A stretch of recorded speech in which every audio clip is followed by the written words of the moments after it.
I'm writing this under an appreciable mental strain, since by tonight I shall be no more.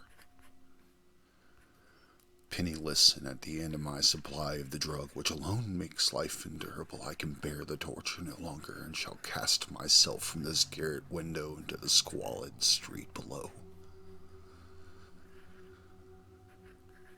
Do not think from my slavery to morphine that I am a weakling or a degenerate. When you have read these hastily scrawled pages, you may guess, though never fully realize, why is it I must have the forgetfulness of death. It was in one of the most open and least frequented parts of the broad Pacific that the packet of which I was supercargo fell victim to the German sea raider.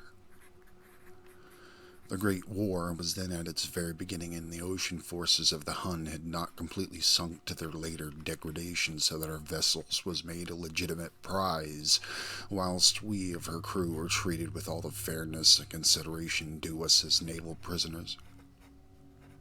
So liberal, indeed, was the discipline of our captors that 5 days after we were taken, I managed to escape alone in a small boat with water and provisions for a good length of time.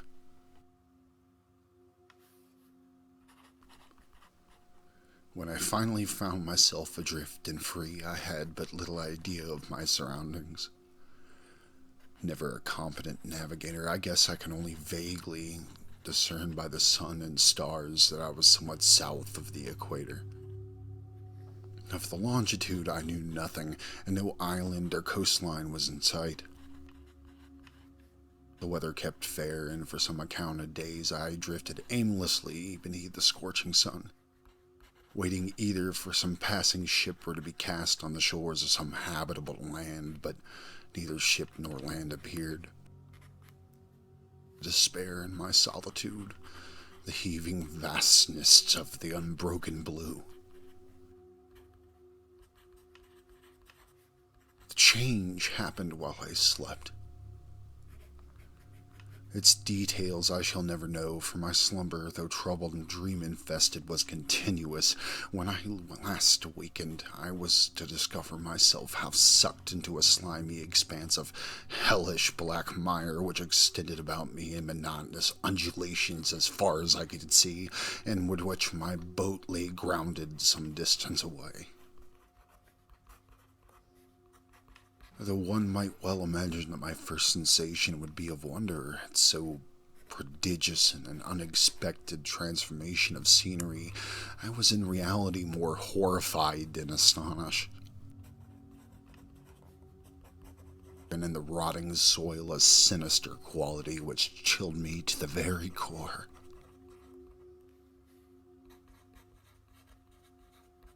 The region was putrid with the carcasses of decaying fish and other less describable things which I saw protruding from the nasty mud out of the unending plain. Perhaps I should not hope to convey in mere words the unutterable hideousness that can dwell in absolute silence and barren immensity.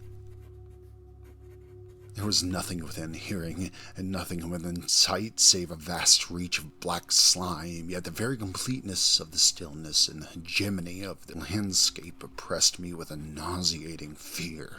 The sun was blazing down from a sky which seemed to me almost black in its cloudless cruelty, as though reflecting the inky marsh beneath my feet.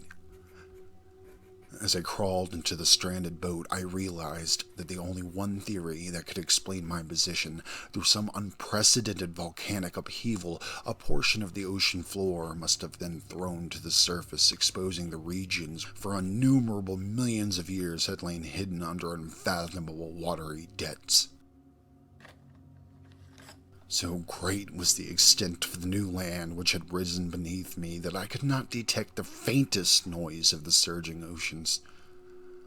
Strain in my ears as I might, nothing.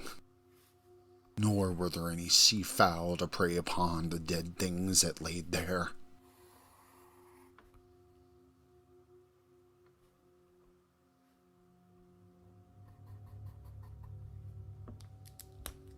For several hours I sat thinking or brooding in the boat, which lay upon its side and afforded a slight shade as the sun moved across the heavens.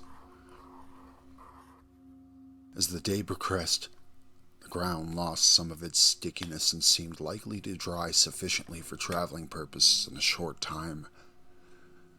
That night I slept but little, but the next day I made for myself a pack containing food and water, preparatory to an overland journey in search of the vanished sea and possible rescue. On the third morning I found the soil dry enough to walk on with ease. The odor of the fish was maddening, but I was too much concerned with graver things to mind, and so slight and evil, and set out boldly for an unknown goal. All day I forged steadily westward, guided by a faraway hummock which rose higher than any other elevation on the rolling desert. That night I encamped, and on the following day still traveled towards the hummock, though that object seemed scarcely nearer than when I had first espied it. By the fourth evening I attained the base of the mound, which turned out to be much higher than it had appeared from a distance, and an intervening valley setting it out sharper relief from the general surface. Too weary to ascend, I slept in the shadow of a hill.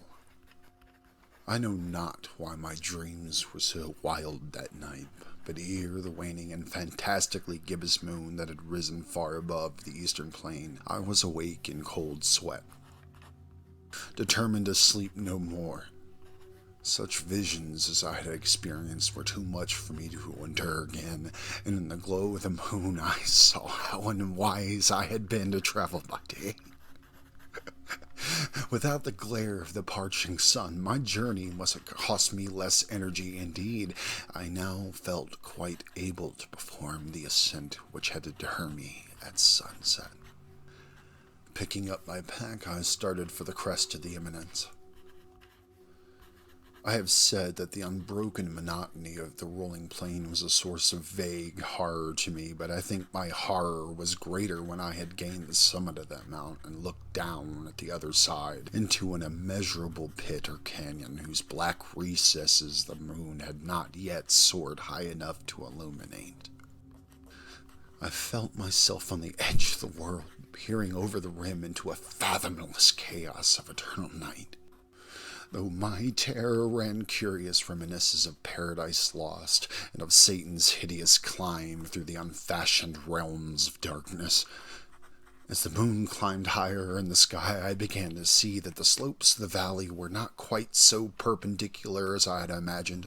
Ledges and outcroppings of rock afforded fairly easy footholds for a descent, whilst after a drop of a few hundred feet the declivity became very gradual. Urged on by an impulse which I cannot definitely analyze, I scrambled with difficulty down the rocks and stood on the gentler slope beneath, gazing into the Stygian deeps where no light had yet penetrated. All at once my attention was captured by a vast and singular object on the opposite slope, which rose steeply about 100 yards ahead of me, an object that gleamed whitely in the newly bestowed rays of the descending moon. Then it was merely a gigantic piece of stone. Massive, I soon assured myself, but I was so conscious of a distinct impression that its contour and position were made not altogether by the work of nature or man. A closer scrutiny filled me with sensations I cannot express, for despite its enormous magnitude and its position in an abyss which had yawned at the bottom of the sea since the world was young, I perceived beyond a doubt that the strangest object was a well-shaped monolith whose massive bulk had known the workmanship and perhaps the worship of living and thinking creatures. Dazed and frightened, yet not without a certain thrill of the scientist or archaeologist, I examined my surroundings more closely. The moon, now near the zenith, shone weirdly and vividly above the towering steeps that hemmed in the chasm, and revealed the fact that the far-flung body of water flowed at the bottom, winding out of sight in both directions and almost lapping my feet as I stood on the slope. Across the chasm, the wavelets washed the base of a cyclopean monolith, on whose surface I could now trace both inscriptions and crude sculptures. The writing was in a system of hieroglyphics or cuneiform unknown to me, and unlike anything I had ever seen in books, consisting for the most part of unconventionalized aquatic symbols such as fishes, eel, octopi, crustaceans, mollusks, whales, and the like. Several characters obviously represented marine things which are unknown to the modern world, but whose decomposing forms I had observed on the ocean-risen plain. It was the pictorial carving, however, that did the most to hold me spellbound. Plainly visible across the intervening water on account of their enormous size were an array of bas-reliefs whose subjects could have excited the envy of a Doré. I think that these things were somehow supposed to depict men, at least a certain sort of man, though those creatures were shown disporting like fishes in the waters of some marine grotto, or paying homage to some monolithic shrine which appeared to be under the waves as well. Of their faces and forms I dare not speak in detail, for the mere remembrance makes me grow faint. Grotesque beyond any imagination of Poe or Bueller, they were damnably human in general outline, despite webbed hands and feet, and shockingly wide flabby lips, and glassy bulging eyes, and other features far less pleasant to recall. Curiously enough, they seem to have been chiseled really badly out of proportion with their scenic background, for one of the creatures was shown in the act of killing a whale represented as little larger than itself. I remarked, as I say, their grotesqueness and strange size, but in a moment I decided that they were merely imaginary gods or something. Primitive fishing or seafaring tribes, some tribe whose last descendant had died long before the first ancestor of the Pilton or Neanderthal man was born.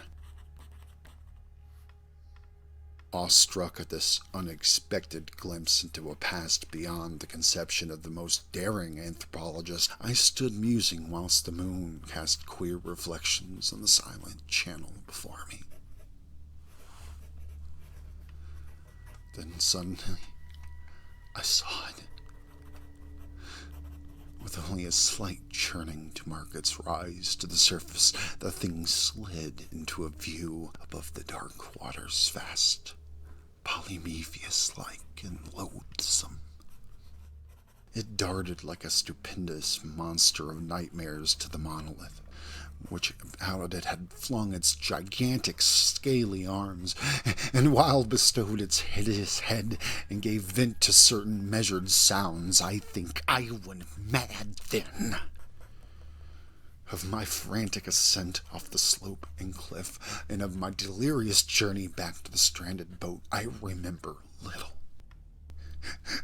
I think I sang a song. I think I sung a lot of songs, and then oddly I laughed when I was unable to sing.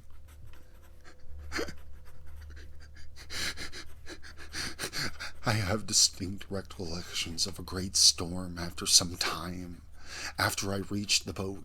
I don't know. At any rate, I know that I heard peals of thunder and other tones which nature utters only in her wildest moods. When I came out of the shadows, I was in a San Francisco hospital, brought there by the captain of an American ship which had picked me up in my boat mid-ocean. In my delirium, I had said much, but found that my words had been given scant attention, or any, if at all. Of any land upheaval in the Pacific, my rescuers knew nothing, nor did it deem necessary to insist upon a thing which I knew they could not believe. Once I sought out a celebrated ethnologist and amused him with peculiar questions regarding the ancient Philistine legend of Dagon, the fish god. Dagon, the fish god. But soon, perceiving that he was hopelessly conventional, I did not press my inquiries. It's at night, especially when the moon is drawn and gibbous and waning. I see the thing. I see the thing. I tried morphine, but the drug has only given me transient circuits and has drawn me into its clutches as a hopeless slave. So now I am to end it all, having written a full account of the information or the contemptuous amusement of my fellow men. Often I ask myself if it could not have been a pure phantasm, a mere freak of fever as I lay sun-stricken and raving in the vast and open ocean. In that boat after my escape from the German man-of-war, this I ask myself, but ever does there come no comfort before me, a hideously vivid vision in reply. I cannot think of the deep sea without shuddering at the nameless, their own detestable likeness on submarine obelisks of water-soaked granite. I dream of a day when they may rise above the billows to drag down in their reeking talons the remnants of puny, war-exhausted mankind. Of a day when the land shall sink and the dark ocean floor shall ascend amidst universal pandemonium. The end is near. I hear a noise at the door, as if some immense slippery body lumbering against it. It shall not find me. God, that hand! The window! The window!